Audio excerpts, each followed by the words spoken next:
Olá, meus queridos alunos do terceiro ano, tudo bem com vocês? Esta é uma aula de Sociologia, vem comigo aqui, que nós vamos falar da Sociologia no Brasil. Está no módulo 23, Intérpretes do Brasil. E aqui eu vou destacar para vocês, vou resumir para vocês 3 grandes sociólogos do Brasil, tá bom? Vamos lá, quais são os 3? Eu vou falar para vocês e depois vou resumir a teoria deles, tá? Resumir.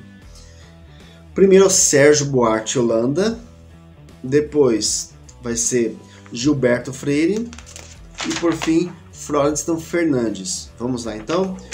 Sérgio Buarque de Holanda destaca-se a sua maior obra, que é As Raízes do Brasil, tá? Ele é considerado um sociólogo, mas assim, essa obra é mais uma obra assim, de histologia, de história, tá bom? E é interessante já o nome, Raízes do Brasil. Então ele trata de alguns elementos que faz parte da base, das raízes do Brasil. Lembrando que uma árvore tem raízes, e essas raízes seguram essa árvore, sustenta essa árvore, tá bom? Sem as raízes, essa árvore pode cair, tá? Então tá na base, tá na construção sócio-histórica, tá as raízes.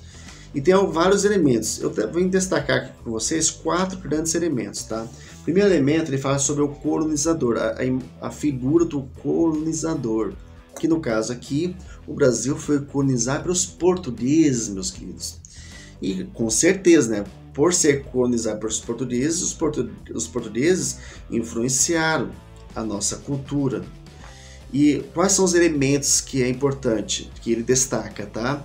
Ele fala sobre a questão do espírito aventureiro. Sim, o português. Eu sei que alguns criticam e gostam de fazer piada contra o português, né? Esse é um recalque aqui do Brasil. Poxa, vamos colonizar para os portugueses. Mas é interessante que, por que eu falei esse espírito corajoso? Porque, de fato, para eles enfrentarem o processo de navegação, muitos morreram, né? Então, esse espírito aventureiro de descobrir novas terras, além mar, tá bom? Outra coisa que eu particularmente não gosto disso, tá? Mas ele trata aqui que nós herdamos dos portugueses, que é a burocracia. E convenhamos, muito burocrático, tem documentação, papeladas, para tudo, tá bom? Outra questão é devido à religião católica, nós herdamos vários feriados, né? E nós somos de maioria cristão, mas maioria católicos aqui no Brasil, tá bom? E tá na raiz. Vamos lá, então. Outro elemento que fala sobre a família patriarcal, ó, patriarca. Lembrando que o patriarca é a figura masculina que assume o poder e a responsabilidade de uma família, meus queridos. Então, disso vem, por muitos anos, nós herdamos o machismo, por assim dizer, resumindo, tá?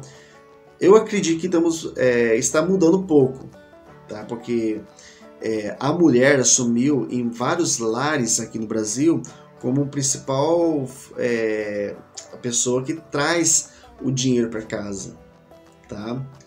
Que é a pessoa assim, tipo, ixi, ó, a mãe falou. Aí fica só uma pergunta, quem manda mais na sua casa aí? Tá? Sua mãe ou seu pai? Ixi. Tá?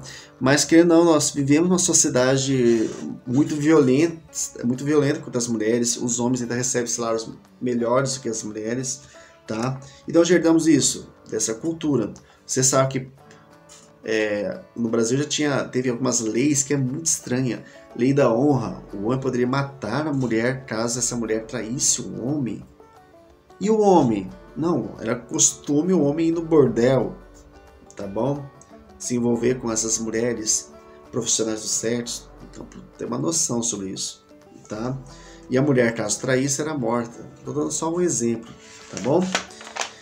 Outra questão que ele destaca também, que eu acho interessante aí, que é o homem cordial, tá? Ele quis dizer aqui, o que é cordial? O homem cordial. Cordial vem de cardíaco, é a relação. Aqui ele demonstra como algo positivo. Hoje em dia nós entendemos como algo negativo, que seria, vamos dar o nome de homem cordial para o jeitinho brasileiro, tá? O jeitinho brasileiro. Mas quando ele escreveu essa obra, ele destacou-se aqui que o homem cordial seria a habilidade que o brasileiro tem de negociar, tá bom? Vamos negociar para evitar algumas questões burocráticas. Também a convivência entre as pessoas, tá? Para buscar algo positivo mesmo, para ambas partes. O problema é que o jeitinho brasileiro começou a ficar de forma negativa, em especial na política, tá? Porque o que é feito por trás dos panos, vamos falar assim, é corrupção, é errado, entendeu? Vamos lá, então o homem cordial, tá? Seria essa relação entre o público, o privado, enfim, tá? É o jeitinho brasileiro. E agora vamos falar sobre o Gilberto Freire. E uma grande obra do Gilberto Freire é A Casa Grande e a Senzala. Olha o título. Lembra você que estudou história, o Senhor do Engenho? Quem que mora na Casa Grande? Quem que é? O Senhor do Engenho, sua família, quem tinha a posse, o dono, que tinha o dinheiro. E quem morava na senzala? Os escravos. Mas através dessa obra, o Gilberto Freire buscou apresentar para o mundo que aqui no Brasil, que depois ficou conhecido como existe uma democracia racial, ou seja, uma relação até mesmo harmoniosa entre a figura do branco com a pessoa negra, tá bom? Acontece o quê? Fala, meu Deus do céu, ele tá evitando o racismo, mas vamos analisar o contexto histórico dessa época. Nós estamos tratando do século XX, desculpa, da década de 20, do século 20. Existia a teoria do darwinismo social, os Estados Unidos, a Europa tinha muito forte o racismo. A ponto assim de ter ônibus separados, carros, tá bom? E aqui no Brasil tinha uma relação mais próximas, tá bom? Mas aí fica a questão, né? Para a atualidade, no Brasil existe racismo? E esse racismo é semelhante aos países como Estados Unidos e da Europa? Eu deixo para você pensar nisso, tá bom? Mas ele foi muito questionado, tá? Inclusive o próximo que eu vou falar para vocês, que é o Froston Fernandes, esse nome parece que ele é brasileiro mesmo, tá? O Froston Fernandes, justamente isso, ele não gostou dessa, falando que é de forma harmoniosa, tá? Então ele é muito crítico, o Froston Fernandes. Ele fala que é um mito da democracia racial, que o Brasil, a base do Brasil é sim o racismo, tá? Então por isso que ele destaca alguns temas como o processo de colonização, escravidão, tá bom? Para ele a escravidão foi... Ele fala também da revolução burguesa no Brasil. Ele fala que vários empresários começaram a tomar o poder. Então é muito próximo aí do pensamento de conflito, vamos discordar de Karl Marx aí, né? Tá bom? Mas é interessante destacar que o Froston Fernandes, ele foi um dos fundadores do PT, Partido dos Trabalhadores. Ele participou da LDB. O que é a LDB? Leis das Diretrizes Básicas da Educação, meus queridos. Então, o maior documento da Constituição, assim, o maior documento voltar para a educação, ele participou, tá? De 1996. Tá bom? Mas ele é um crítico, tá? Ele não busca harmonizar como o Gilberto Freire, tá?